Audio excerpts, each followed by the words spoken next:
Esses são todos os fenômenos naturais de One Piece. Número 1. Knock Upstream. Essa é a explosão marítima mais famosa de One Piece e ela foi traduzida como corrente gancho, mas a tradução literal pode ser corrente arremessadora. Imagine que no fundo do oceano existem espécies de cavernas que se formam naturalmente. Essas cavernas eventualmente se enchem de água, e essa água acaba se aquecendo com o calor do magma. Naturalmente, essa água aquecida gera uma pressão enorme no fundo do oceano. Chega um momento que a pressão dentro dessa caverna fica tão grande que a água gera uma explosão marítima que pode chegar a 7.000 metros de altura e atingir as ilhas do céu. Essa é conhecida como a Knock Upstream, a corrente gancho. E foi com ela que os Chapéus de Palha conheceram o Skypiea. Essa explosão marítima é tão poderosa que ela foi capaz de levar metade da ilha de Jaya. Ou seja, ela é um desastre natural poderoso o suficiente para destruir metade de uma ilha. Número 2. Aqua Laguna. De tempos em tempos, Water 7 é atingida por esse fenômeno. A ilha fica completamente inundada e os moradores precisam se proteger e proteger as suas casas de uma quantidade absurda de água. Todos os anos, quando acontece a Aqua Laguna, os moradores fazem uma evacuação. E a cada ano, parece que a Aqua Laguna fica cada vez maior. E esse fenômeno de One Piece não é tão diferente do nosso mundo, já que ele existe e se chama Aqua Alta, e acontece no Mar Adriático, em Veneza, na Itália. Número 3. Calm Belt. Essas duas áreas são gigantescas, e por aqui vivem as maiores e mais selvagens criaturas marinhas que existem. Elas cercam exatamente a Grand Line, onde o clima e as ondas são revoltos e completamente desordenados. Mas no Calm Belt, as águas são extremamente tranquilas. O problema de navegar aqui é que os monstros marinhos muito provavelmente vão devorar o seu navio. Os únicos navios que sobrevivem aqui são aqueles revestidos com Kairoseki. Afinal, eles emitem a mesma frequência do mar e os reis dos mares e outros monstros não conseguem sentir a presença do navio e nem atacar.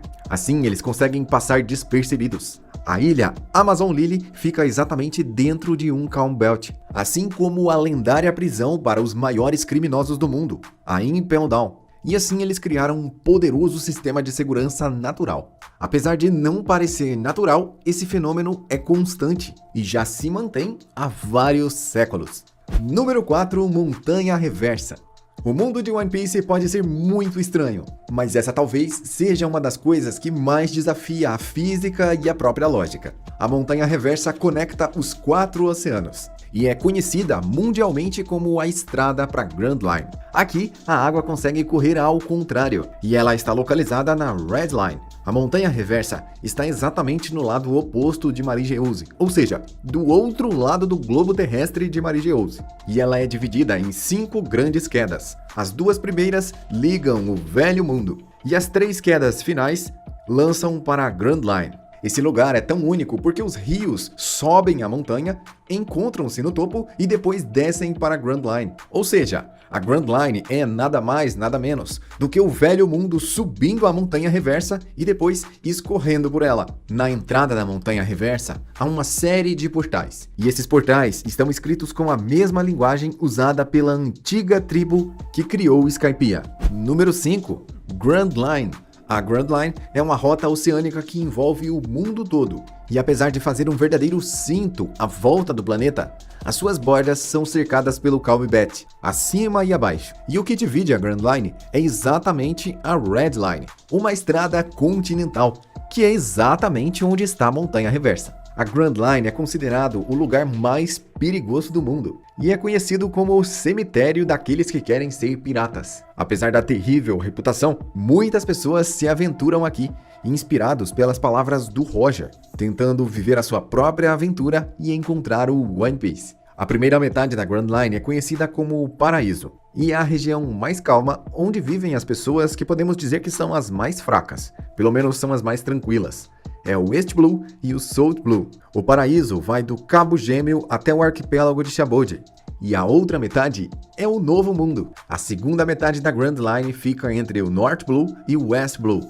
E aqui é onde vivem as pessoas mais poderosas e agressivas do mundo, incluindo os 4 Yonkos. cada um controlando o seu próprio território. Aqui também fica o temido quartel-general da Marinha. E a única pessoa conhecida que foi capaz de liderar uma tripulação e explorar toda essa rota foi Goldie Roger. Na Grand Line, você não pode confiar no vento, no céu, nas ondas ou nem mesmo nas nuvens. Tudo é traiçoeiro. A única coisa que você pode confiar é no Long Pulse.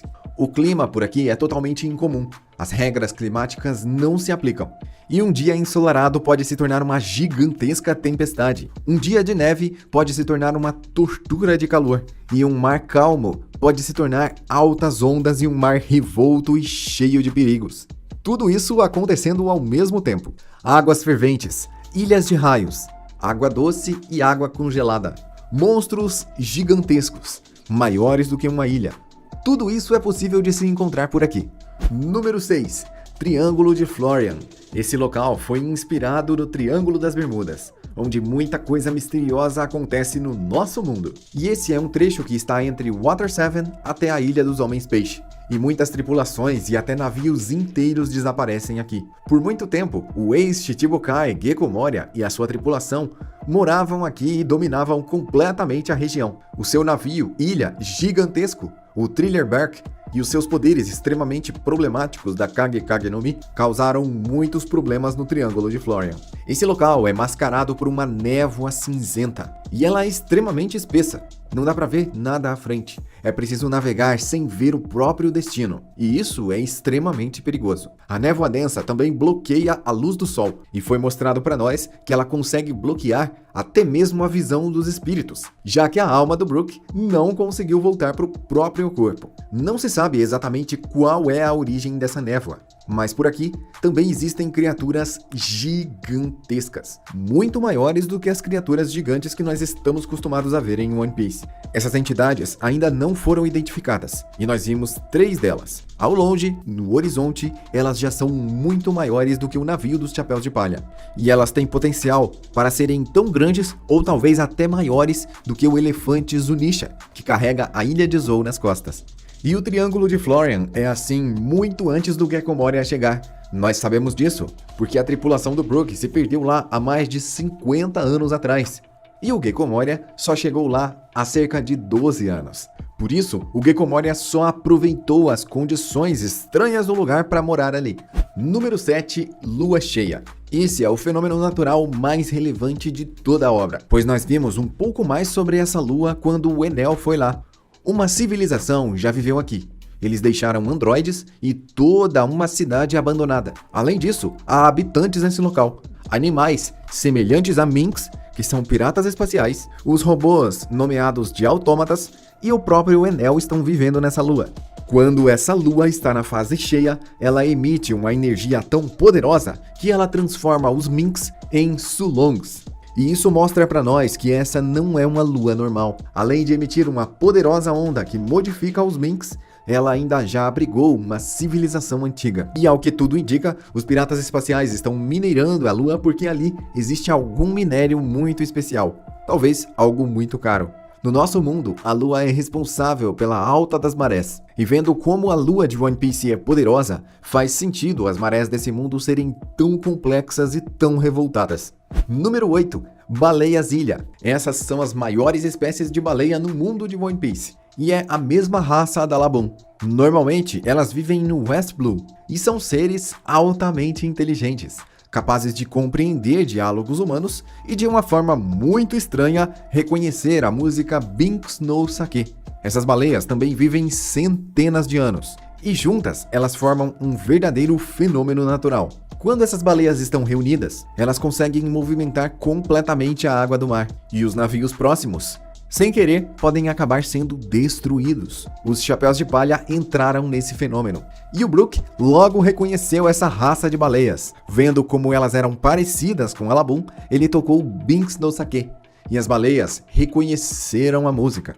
E até os ajudaram. Sendo assim, eles conseguiram obter a cooperação de todas essas baleias. Caso elas estejam reunidas e enfurecidas, elas podem destruir muito mais do que uma ilha. E podemos dizer que um grupo de baleias assim tem um poder destrutivo muito grande. Mesmo assim, apesar de todo o seu tamanho, imponência e poder, essas baleias são dóceis.